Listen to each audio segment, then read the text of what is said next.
Si cela ne dépendait que des hommes politiques, des démocrates notamment, M. Fengod, qui aujourd'hui ne peut pas avoir une mémoire courte pour oublier cet épisode, les démocrates avaient exigé le recomptage des voix.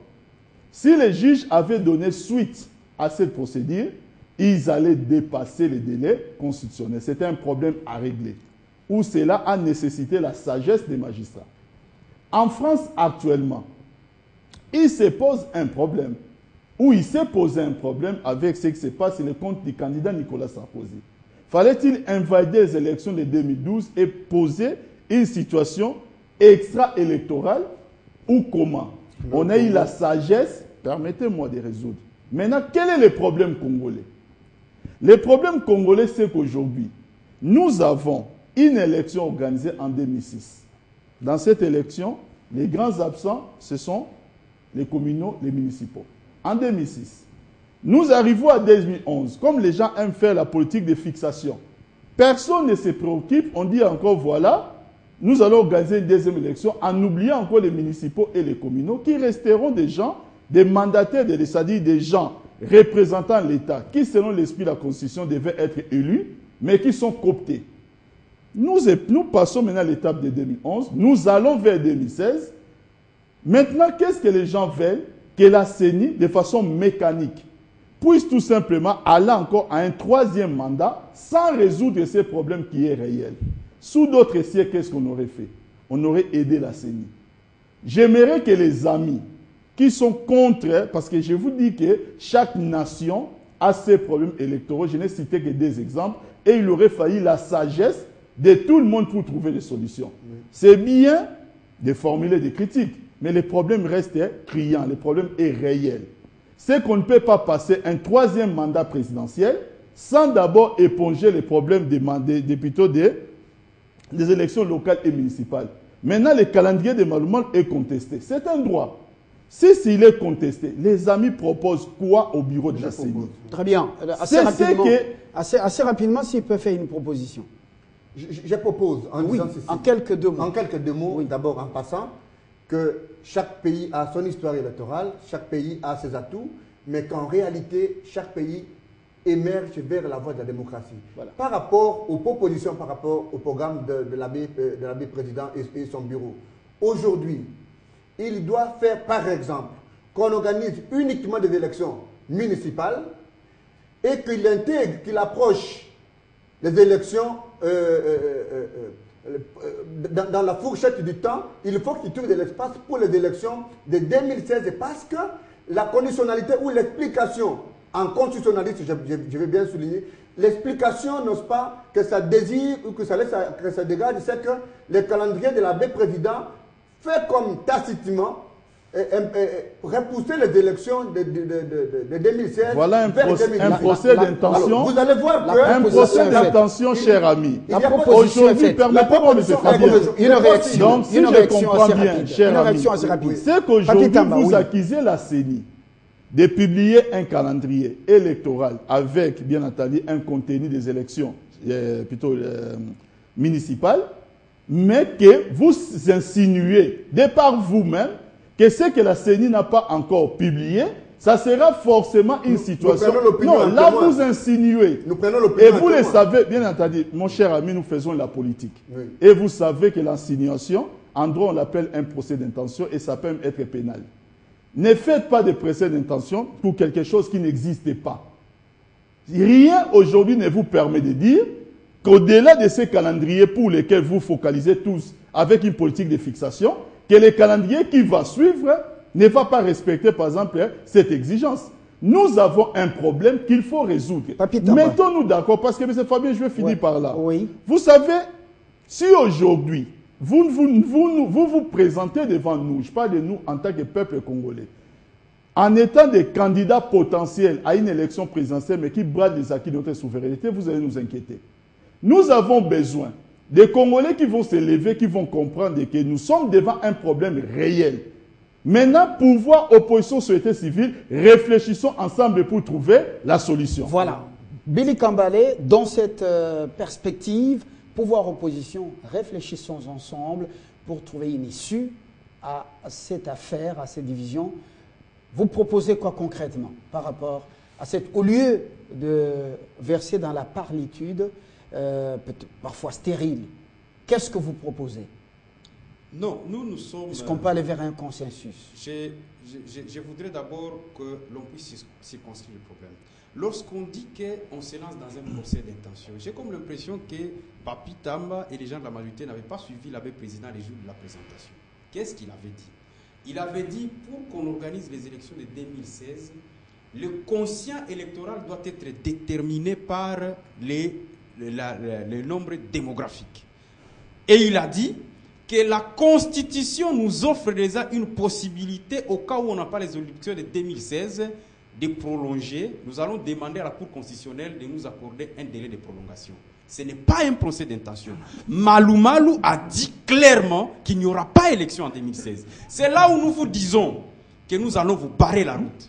Et vous n'y arriverez pas, je peux vous garantir, par rapport à cette question. Deuxième chose, dans le cadre de la recherche d'un consensus, quelle proposition faites-vous? Nos propositions sont très simples. Nous avons dit ceci. Oui. Il n'est pas question qu'on organise ces élections provinciales. On organise d'abord ces élections locales. On organise d'abord les élections provinciales pour des raisons qui sont évidentes. 1. Pour qu'on ait une élection municipale, il faut minimum 8000 circonscriptions électorales. Et si on prend avec l'afflux des candidatures, vous aurez pour une circonscription électorale au moins 100 candidats. Ça nous donne 800 000 candidatures. Ça démontre d'abord que sur le plan logistique, c'est complètement impossible. Deuxième chose, je vous ai parlé de là où les infrastructures par rapport à ces communaux. Est-ce que vous savez qu'aujourd'hui, il y a des assemblées provinciales, à commencer par Kinshasa, qui siègent au collège Boboto dans l'enceinte d'une école? Maintenant, que dire des communaux? Que dire des gens qui vont siéger au niveau des quartiers et consorts? Les budgets. À l'époque, ministre Kaloumé, ministre de la décentralisation, il avait bien spécifié que pour que nous ayons une bonne décentralisation, il faut minimum 1,5 milliard de dollars que nous devons mettre sur la table en liquide frais pour que nous puissions avoir la décentralisation. Vous parlez des circonscriptions électorales au niveau local. Est-ce que vous savez que déjà pour mettre en place les 26 provinces, c'est depuis la Constitution du 18 février jusqu'à aujourd'hui, on n'a même pas les 26 provinces. Donc arrêtez de rêver. Revenons sur terre. J'ai suivi un turiféraire de la majorité qui a été clair. Pour cette fois-ci, je l'ai apprécié. Il a dit, si ça en dépendait de moi, on ne peut pas avoir ces élections locales. Si ça en dépendait de moi, un turiféraire dont je ne peux même pas citer les noms, il est connu de tout le monde. Donc, il faut que nous revenions sur terre. Prenons les élections qui sont simples, notamment les élections provinciales, où les circonscriptions électorales sont connues, où nous avons déjà tenté l'expérience. Vous risquez de vous répéter. Les élections municipales ne peuvent intervenir. La seule proposition qui peut nous permettre d'avancer est que en 2016, l'élection présidentielle n'est pas négociable et c'est d'ailleurs pour laquelle vous agitez. Je crois que si nous regardons de très près les règles du jeu, si nous regardons de très près la situation, en fait, nous sommes tous dans le même bateau. Mais à nous de faire la différence. Parce que lorsqu'on parle des élections municipales, même lorsqu'on va parler de provinciales, de sénatoriales, présidentielles, législatives, le tout puise les ressources dans la Constitution. Les municipales, les locales, les provinciales ont leur base constitutionnelle. Les provinciales, les sénatoriales, celles de gouverneurs, les législatives, les présidentielles, trouvent leur base dans la Constitution. Mais en tant que nos amis de l'opposition, c'est comme si, en fait, ce que l'abbé président veut faire sort du lot constitutionnel et que ça fait comme objet de quelque chose qui va à l'encontre, qui viole la Constitution et qui viole les intérêts de la population congolaise. C'est pour cela que lorsque j'ai pris mon propos, Fabien, j'ai dit qu'on peut aller vers un consensus. Justement, dans cette optique, Laurent Onyemba, parce que le tout puise la source de la Constitution. C'est une question de stratégie. Qui semble se présenter en scientifique, justement. Et puis le politique de l'UNC propose qu'on commence par les municipales et qu'on rapproche directement, qu'on prenne les présidentielles, la présidentielle et les législatives.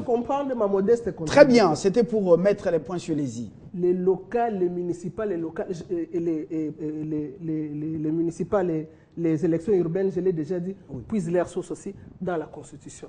C'est des élections à la base. Nous parlons démocratie. Nous voulons bien intégrer tout le monde dans les processus. Mais pourquoi n'allons-nous pas commencer par, puisque nous ne l'avions déjà pas fait, nous avions des arriérés. Là aussi, nous violons la Constitution. Nous avions des arriérés. Pourquoi n'organiserons-nous pas ces arriérés qui n'ont jamais eu lieu, alors que les sénatoriales, les législatives provinciales et ceux des gouverneurs, bien qu'ils soient en dépassement des mandats, la Constitution leur confère encore une légalité. Ces institutions peuvent encore rester en place jusqu'à l'installation d'autres qui vont venir. Voilà. Donc, il est tout à fait normal. Au lieu qu'on se mette à discuter comme si tout était violation, comme si tout sort du lot de la Constitution, je crois que ce qu'il faut faire, c'est mettre les cartes sur table. L'abbé président a présenté un programme. Nous, la majorité, nous disons que c'est quand même un programme bon, puisque nous vidons d'abord les arriérés et nous continuerons le reste, puisque l'abbé n'a pas dit qu'en 2016, il n'y aura pas élection présidentielle. Je l'ai démontré. L'abbé président a essayé... Non, il faut quand même qu'on fasse attention. Des problèmes peuvent survenir, c'est vrai. En 2011, pour aller vers les élections de 2011, nous avons eu un problème.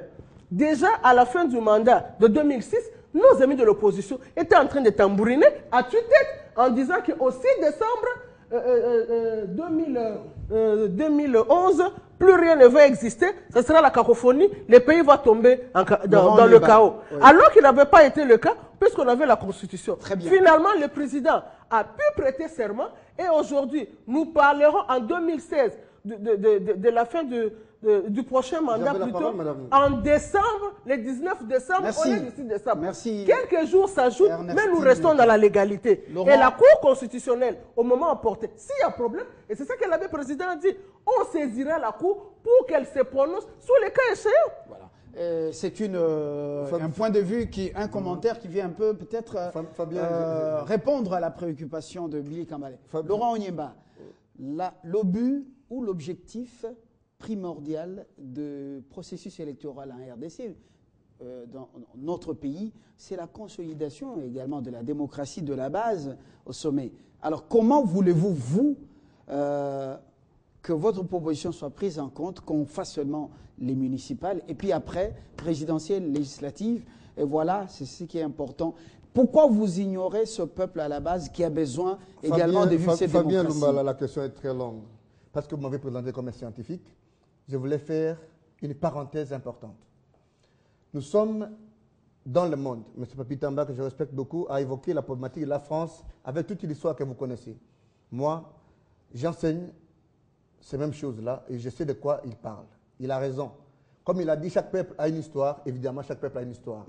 Mais aujourd'hui, dans la direction du monde, du point de vue de démocratie, on est parti de la démocratie électorale vers la démocratie constitutionnelle. Ça signifie quoi? Que la démocratie électorale, la démocratie qui met l'accent sur le nombre, a échoué. Surtout en Afrique où on ne parle que de démocratie électorale, transparente, tout ce que vous savez. Il n'a jamais existé et je mets quiconque au défi un pays en Afrique où on a une élection transparente, libre et démocratique. Il y a toujours quelque chose qui manque. C'est pourquoi les scientifiques ont tourné le regard vers ce qu'on appelle la démocratie constitutionnelle, celle qui met l'accent sur la responsabilité des juges et des dirigeants. Donc aujourd'hui, dans le monde, nous sommes en train de, quand on est aux États-Unis, nous revenons, s'il vous plaît, c'est très important. C'était des considérations qu'il a évoquées. Il risque de croire que dans ces pays-là, à votre proposition. On a déjà responsabilisé. Monsieur Onyemba, nous revenons à votre proposition. Je reviens à la proposition. Quel est son réalisme par rapport à l'objectif que vous vous êtes fixé pour cette démocratie? Pourquoi je plaide pour qu'on commence, par exemple, comme Billy l'a dit, avec les élections législatives? Vous pouvez imaginer, parce que la démocratie, c'est en fait un mandat. C'est le peuple qui dit « j'ai choisi des acteurs pour gouverner ». Et c'est ça le sens de la redevabilité, n'est-ce pas, que le peuple exige des élus. Mais vous pouvez concevoir qu'on puisse s'appuyer sur un article. Fabien, je ne vous dis pas des choses qui ne viennent pas de nulle part.